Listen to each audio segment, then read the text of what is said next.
চোখের পলকে উৎসব পরিণত হলো শোকে। কানাডার নির্বাচনের একদিন আগে লাপু-লাপু ফিলিপিনো সাংস্কৃতিক উৎসবে জনতার উপর গাড়ি তুলে দেয় এক ব্যক্তি। এতে শিশুসহ বেশ কয়েকজন প্রাণ হারান।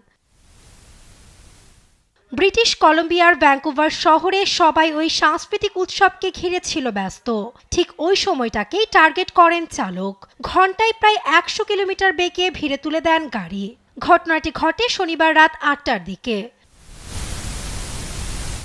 এ ঘটনায় ৩০ বছর বয়সী সন্দেহভাজন ওই ব্যক্তিকে আটক করেছে পুলিশ। নেওয়া হয় হেফাজতে। এই ঘটনায় সন্ত্রাসী হামলার কোনো যোগসূত্র খুঁজে পাওয়া যায়নি। চলছে বিস্তর তদন্ত।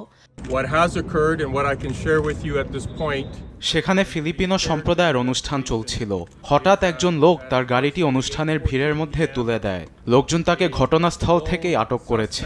জিজ্ঞাসাবাদের জন্য তাকে পুলিশি হেফাজতে নেওয়া হয়েছে। এমন হামলাকে দুঃখজনক বলছেন ভ্যানকুভার সিটি কাউন্সিলর পিট ফ্রাই।